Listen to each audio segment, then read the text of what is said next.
찬송가 288장 찬양합니다. 찬송가 288장.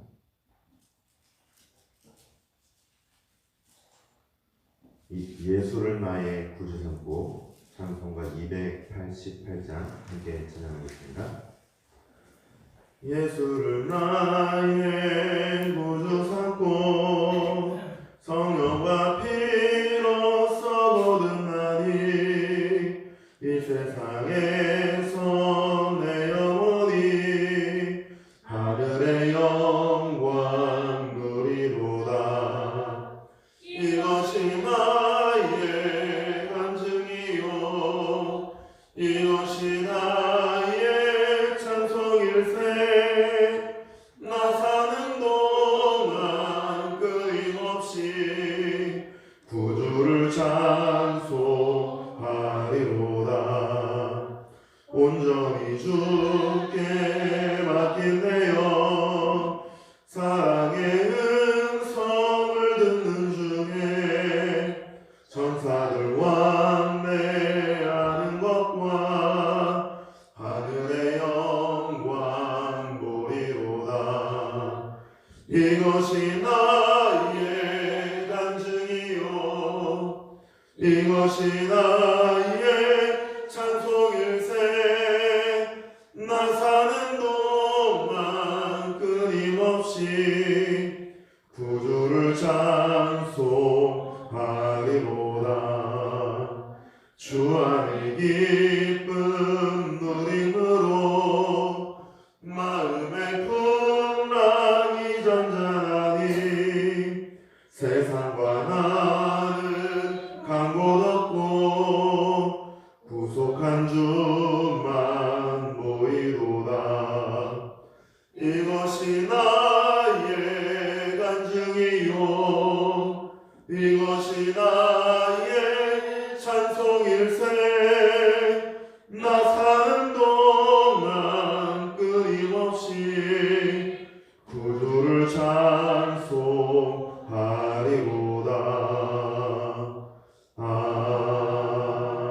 아멘. 함께 이 시간 교회를 위해서 합심하여 기도하도록 하겠습니다. 먼저는 교회 비전인 3, 4, 5의 비전을 이루어 주옵소서. 또한 이 귀한 사명을 감당하시는 담임 목사님에게 영육간의 강건함을 주시며 말씀을 선포하실 때 하나님이 주신 그 은혜가 모든 성도들에게 흘러가게 하여 주옵소서. 교역자들과 직분자들에게도 성령 충만함과 지혜를 주시고 영육간의 강건함을 주시며 맡겨진 사역을 충성으로 잘 감당할 수 있도록 인도하여 주옵소서. 대입 입시를 준비하는 고3들과 또한 수험생들에게 지혜를 주시며 힘을 주시어서 충분히 감당할 수 있도록 인도하여 주옵소서.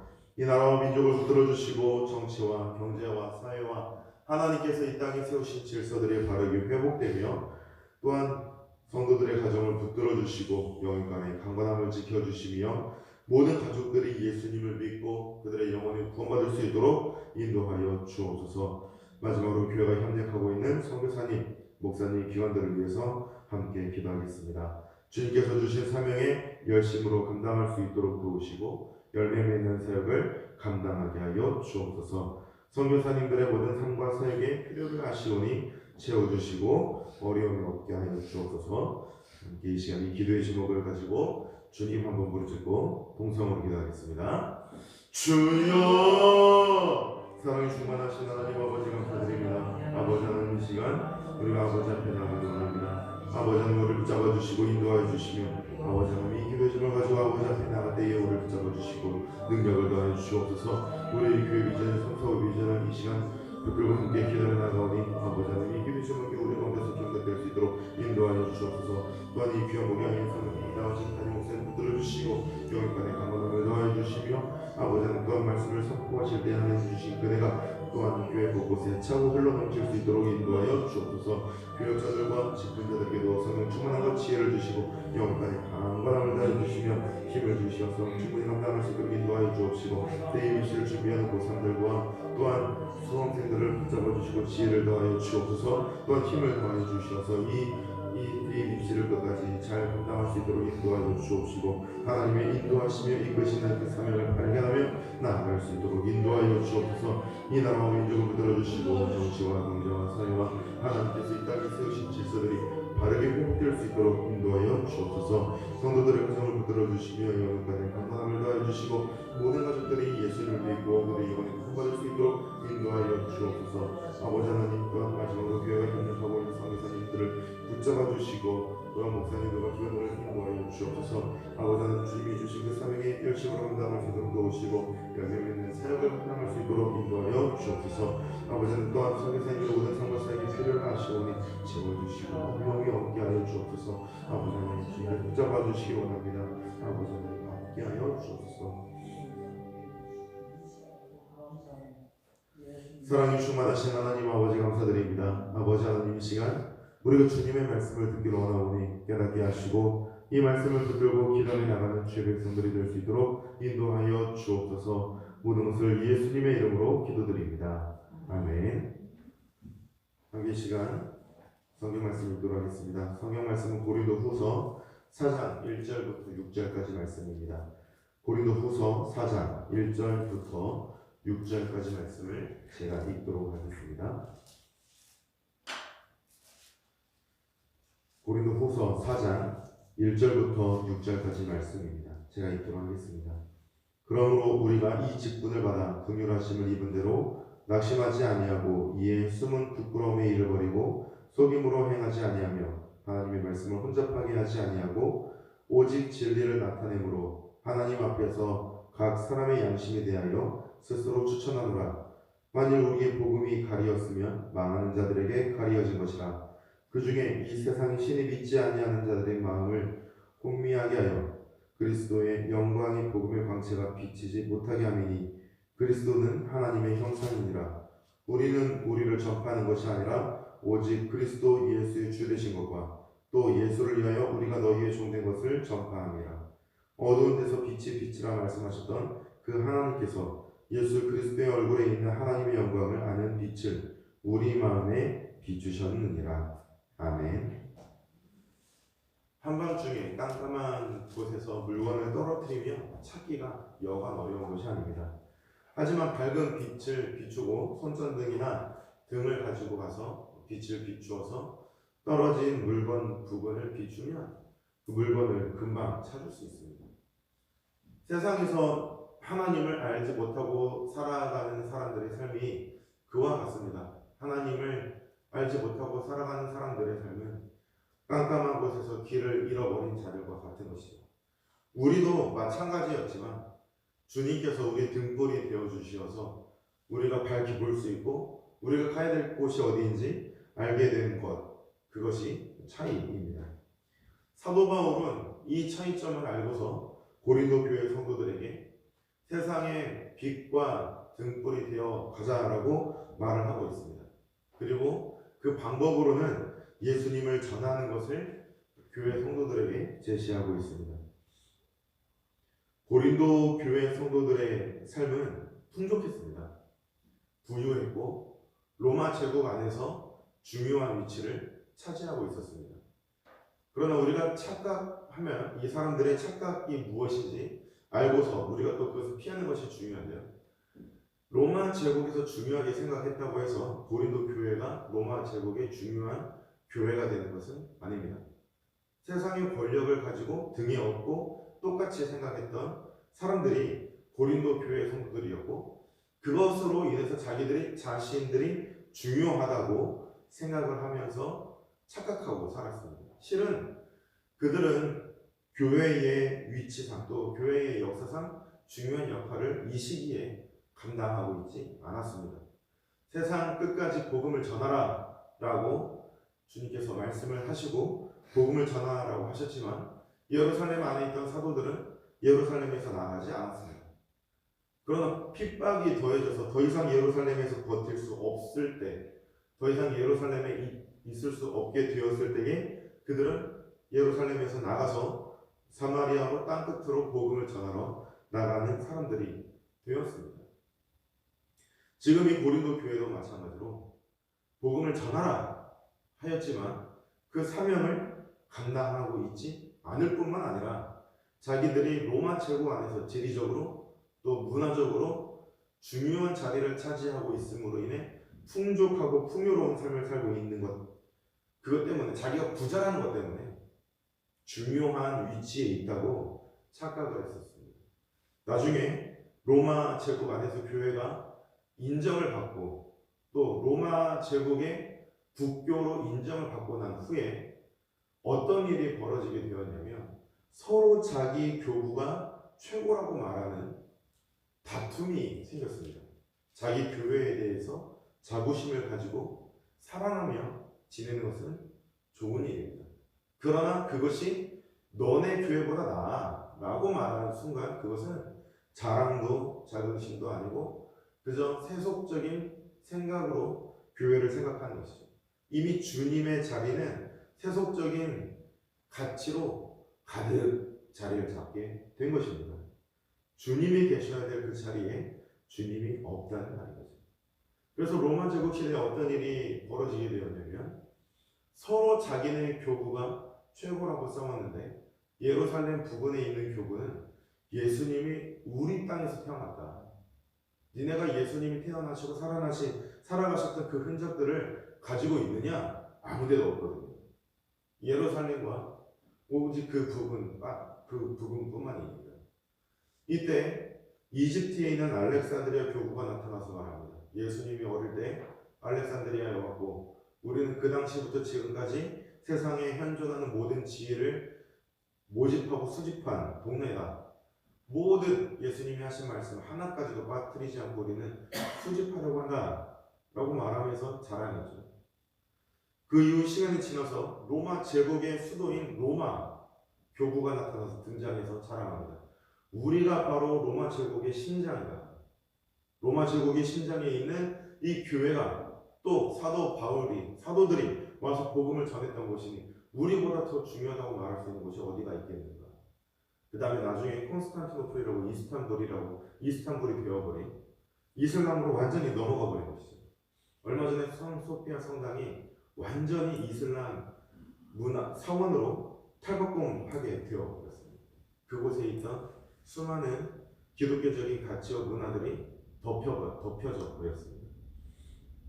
그 콘스탄티노플의 교구가 나타나서 뭐라고 말을 하냐면 너네는 옛날 수도지 우린 지금 수도야.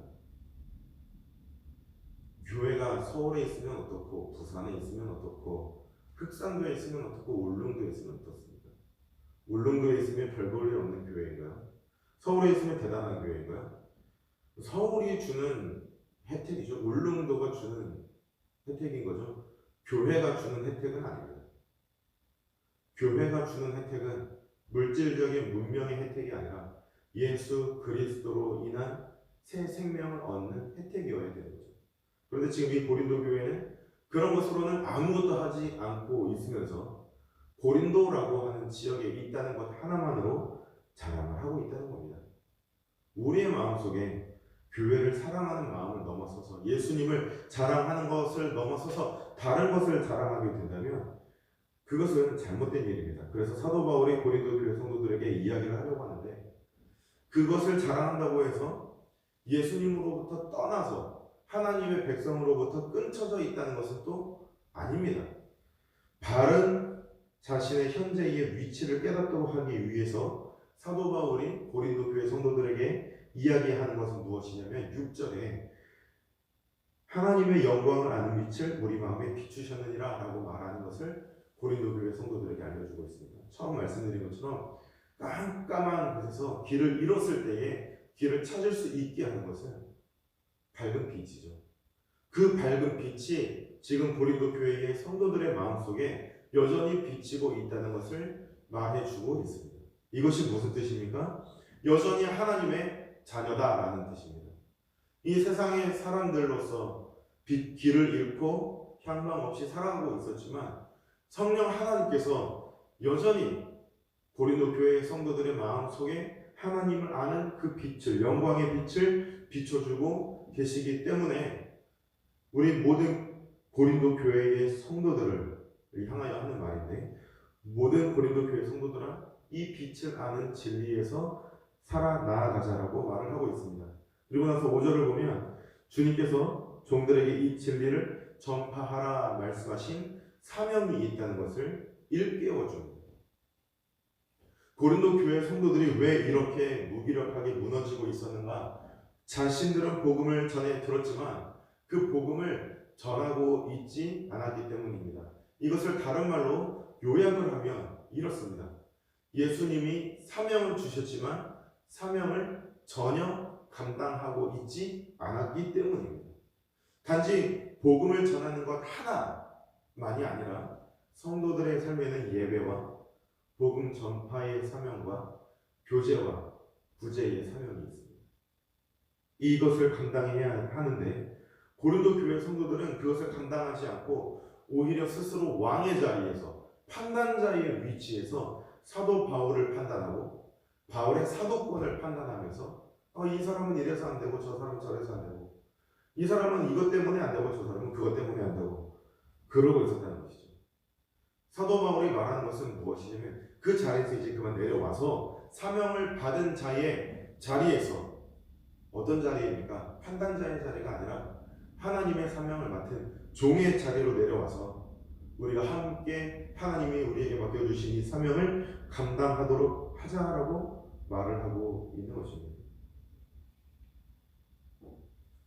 이단의 공격에 또 거짓 교사들의 말에 그 감언이설에 하염없이 속아 넘어갔던 사람들이거든요. 어떻게 그 거짓 교사들의 말을 듣고 넘어갈 수 있는가? 그것은 그들이 바보였기 때문이 아닙니다.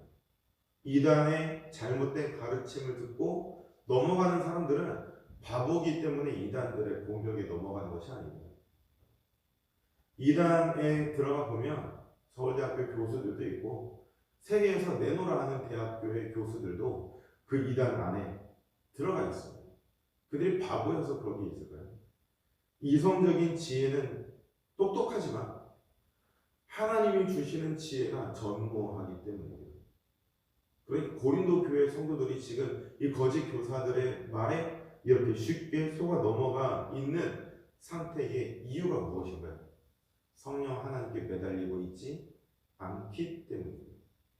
복음을 전해 들어서 예수님을 알고는 있지만 성령 하나님께 매달리는 일은 없고 복음을 전파의 사명, 교회로서 성도로서의 의무를 감당하는 일이 없기 때문에 사도 바울은 이제 그만 그 왕의 자리, 판단자의 자리에서 내려와서 새 생명을 받은 자, 하나님께 사명을 받은 자로서 복음을 전하는 자가 되자라고 본문에서 말하고 있는 것입니다. 오늘날 우리가 이 본문을 읽고서 살아가는 성도로서, 이 세상을 살아가는 성도로서 우리의 위치와 환경도 똑같습니다. 세상은 할 수만 있으면 우리를 넘어뜨리려 하고 우리를 속이려 합니다. 그 가운데서 우리에게 필요한 것은 내가 어떤 도시에 살고 있느냐, 어떤 배경을 가지고 있느냐, 어떤 풍요로움을 가지고 있느냐가 아니라 지금 내가 하나님의 종으로서 살고 있느냐, 하나님의 종임을 내가 기억하고서 그 진리를 비추는 빛이 내 안에 여전히 나를 비추고 있고 나의 가야 할 길을 비추고 있고 내가 그 비추는 하나님께서 내게 비추시는 길을 순종하며 나아가고 있느냐 하는 것입니다. 그리고 그 길을 따라 나아가면서 주님이 우리에게 주신 사명에 온전히 충성하고 있는가? 그것을 되돌아보는 새벽 기도의 시간이 되기를 바랍니다. 이 사도 바울의 말을 통해서 이것을 또한 살펴봄으로써 오늘 하루를 살아가게 될 때에 하나님께서 우리에게 원하시는 것은 우리에게 맡기신 사명을 온전히 감당하는 것이고 하나님의 백성이고 하나님의 사명을 맡은 종으로서 청지기로서 오늘 하루를 살아가는 것임을 깨닫고서 오늘 주님의 손에 단단히 붙들리고 성령에 충만하게 감동된 오늘 하루를 살아가는 하나님의 백성들이 되시길 바랍니다. 함께 이 시간 기도하도록 하겠습니다. 우리가 이 시간 기도할 제목이 있다면 먼저는 말씀을 붙들고 기도하는 것입니다. 이 말씀을 붙들고서 진리의 빛을 붙들고서 살아가는 하나님의 거룩한 백성들이 되기를 원합니다. 또한 이 진리의 빛을 전하는 자들이 되기를 원합니다. 그래서 내 안에 성령의 밝은 빛을 비추시고 하나님께서 진리의 그 영광의 빛을 비추실 때에 내가 그 길을 걸어 나아갈 뿐만 아니라 또한 여전히 캄캄한 어둠 가운데 살아가는 사람들에게 이 진리의 빛을 전하는 하나님의 청지기들이 되는 오늘 하루가 되기를 바랍니다. 함께 이 시간 또 가지고 나오신 기도의 제목을 가지고 함께 기도하도록 하겠습니다. 이 시간 기도하실 때 주님의 이름 한번 부르짖고 동성으로 기도합니다. 주여! 사랑이 충만하신 아버지 하나님, 아버지, 이 시간에는 함께 기도하며 나가도록 합니다. 주님께서 우리를 붙잡아 주시고 인도해 주시기 원합니다. 아버지 하나님, 우리를 붙잡아 주실 때에 주님의 그 하나님 은혜가 우리 가운데 충만하게 부어질 수 있도록 인도하여 주옵소서. 사랑이 충만하신 하나님, 아버지의 그 은혜를 얻어 누리는 자들이 되기를 원하오니 아버지 하나님께서 우리에게 밝은 빛을 비춰주시는 그 진리의 길을 우리가 걸어 나아갈 수 있도록 인도하여 주옵소서. 아버지 하나님, 우리가 가지고 있는 다른 배경을 자랑하는 것이 아니라 오직 여호와 하나님만을 붙들고 예수 그리스도만을 자랑하며 나가는 주의 자녀들이, 주의 백성들이 될 수 있도록 인도하여 주옵소서. 거룩한 주의 백성들이 되기 원합니다. 아버지 하나님, 우리를 붙잡아 주시며 인도하여 주시옵소서. 사랑해 주옵소서.